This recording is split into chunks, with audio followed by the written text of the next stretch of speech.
Hi hello, കുട്ടികൾക്കും മുതിർന്നവർക്കും ഒരുപോലെ ഇഷ്ടപ്പെടുന്ന റവ വെച്ചിട്ടുള്ള അടിപൊളി ഒരു പാസ്ത റെസിപ്പി കണ്ടാലോ. അതിനായിട്ട് ഇതാ ഒരു ബൗളിലേക്ക് 1 കപ്പ് റവ ചേർത്ത് കൊടുക്കുക. ഇനി അതിലേക്ക് ആവശ്യത്തിന് ഉപ്പ് കൂടെ ചേർത്ത് കൊടുക്കുന്നുണ്ട്. ഇനി അല്പം ഓയിൽ കൂടെ ചേർത്ത് കൊടുക്കുക. എന്നിട്ട് കൈവച്ച് ഒന്ന് മിക്സ് ചെയ്തെടുക്കുക. ഇനി അതിലേക്ക് നോർമൽ വാട്ടറാണ്, അത് അല്പാൽപ്പമായിട്ട് ഒഴിച്ച് കുഴച്ചെടുക്കുക. ചപ്പാത്തി മാവൊക്കെ തയ്യാറാക്കുന്ന പോലെ തയ്യാറാക്കിയെടുക്കുക റവ. അങ്ങനെ ഇതാ മാവ് നന്നായിട്ട് കുഴച്ചെടുത്തിട്ടുണ്ട്. കണ്ടില്ലേ, ഈ ഒരു പരുവത്തിലാണ് മാവ് എടുക്കേണ്ടത്. ഇനി ഇതുപോലെ അല്പം വലിപ്പത്തിൽ തന്നെ ഓരോ ബൗളുകളാക്കി എടുക്കുക. ഇനി കൗണ്ടർ ടോപ്പിൽ അല്പം ഓയിലൊന്ന് തടവിയതിന് ശേഷം ഇതുപോലെ പരത്തിയെടുക്കുക. ഷേപ്പൊന്നും ഇല്ലാതെ തന്നെ ഇതുപോലെ ഒന്ന് പരത്തിയെടുത്തതിന് ശേഷം ഒരടപ്പ് വെച്ച് ഇങ്ങനെ റൗണ്ട് ആകൃതിയിൽ ഇതുപോലെ അമർത്തി വെച്ച് പ്രസ് ചെയ്ത് എടുക്കുക.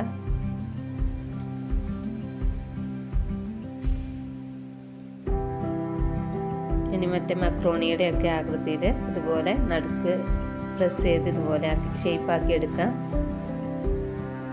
കണ്ട, ഇതുപോലെയാണ് ആക്കി എടുക്കേണ്ടത്. അങ്ങനെ ഫുള്ളും അതുപോലെ തന്നെ ചെയ്തെടുക്കുക.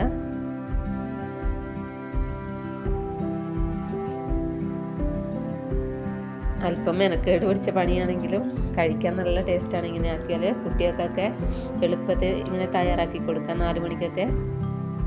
അങ്ങനെ ഇതാ ഫുള്ളും ഇതുപോലെ ഷേപ്പാക്കി എടുത്തിട്ടുണ്ട്, കണ്ടില്ലേ. പിന്നെ ബാക്കിയുള്ളത് ഞാൻ കുറച്ച് സ്ട്രോ വെച്ചിട്ട് ഇതുപോലെ റോൾ ചെയ്തെടുത്തിട്ടുണ്ട്. 2 ഷേപ്പിലാക്കി എടുത്തിട്ടുണ്ട്. ഇനി ചൂടായ വെള്ളത്തിലേക്ക് ആവശ്യത്തിന് ഉപ്പും കുറച്ച് ഓയിലും കൂടെ ചേർത്ത് കൊടുക്കുക. നന്നായിട്ട് തിളച്ച് വരുന്ന സമയത്ത് തയ്യാറാക്കി വെച്ച പാസ്ത ചേർത്ത് കൊടുക്കുക. അങ്ങനെ മുഴുവനായിട്ട് അതിലേക്ക് വെള്ളത്തിലേക്ക് ചേർത്ത് കൊടുത്തിട്ടുണ്ട്. ഇനി ഒന്ന് ചെറുതായിട്ട് ഇളക്കി കൊടുക്കുക. അങ്ങനെ ഇത് 2 മിനിറ്റ് ആയതിനു ശേഷം കോരി മാറ്റാൻ വെന്ത് വന്നിട്ടുണ്ട്. ഈ ഒരു പരുവത്തിൽ കോരി മാറ്റാം. അങ്ങനെ ഫുള്ളും കോരി മാറ്റിയതിന് ശേഷം പിന്നെ റോൾ ചെയ്തെടുത്തതും കൂടെ അതിലേക്ക് ഇട്ട് കൊടുക്കുകയാണ്. അങ്ങനെ അതും അതുപോലെ തന്നെ വേവിച്ചെടുത്തിട്ടുണ്ട്. ഇനി കോരി മാറ്റാം. ഇത് ചെറുതായിട്ട് കട്ട് ചെയ്തെടുക്കണേ. ഇനി ഒരു പാനിലേക്ക് അല്പം എണ്ണ ചേർക്കാം. അതിലേക്ക് ചെറുതായിട്ട് അരിഞ്ഞ സബോള ചേർത്ത് കൊടുക്കാം. 1 സബോളയാണ് എടുത്തിട്ടുള്ളത്. ചെറുതായിട്ട് അരിഞ്ഞത് ചേർത്ത് കൊടുത്തിട്ടുണ്ട്. വഴന്ന് വരുമ്പോൾ അതിലേക്ക് 1 ക്യാരറ്റ് ഇതുപോലെ ചെറുതായിട്ട് അരിഞ്ഞതും കൂടെ ചേർത്ത് കൊടുക്കാം. പിന്നെ തക്കാളിയും പച്ചമുളകും ചെറുകെ അരിഞ്ഞത് ചേർത്ത് കൊടുക്കാം. നന്നായിട്ടൊന്ന് വഴറ്റിയെടുക്കാം.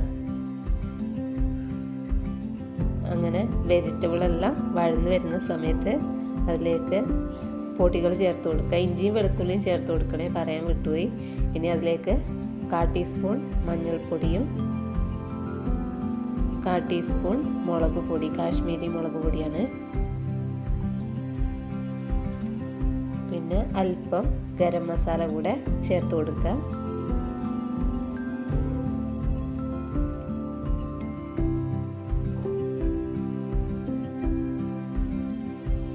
ഇനി അതിലേക്ക് ഞാൻ അല്പം ചിക്കൻ മസാല കൂടെ ചേർത്ത് കൊടുക്കുന്നുണ്ട്. പിന്നെ ടൊമാറ്റോ സോസ് കൂടെ ചേർത്ത് കൊടുത്ത് നന്നായിട്ട് ഇളക്കിയെടുക്കാം.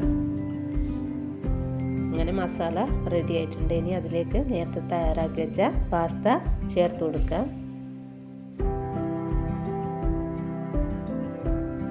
ഇതാണ് റൗണ്ട് ഷേപ്പിൽ കട്ട് ചെയ്തെടുത്ത് റോളാക്കി എടുത്തത്. ഇതുപോലെ ചെറുതായിട്ട് കട്ട് ചെയ്തെടുത്തതും കൂടെ അതിൻ്റെ കൂടെ തന്നെ ചേർത്ത് കൊടുക്കുന്നുണ്ട്.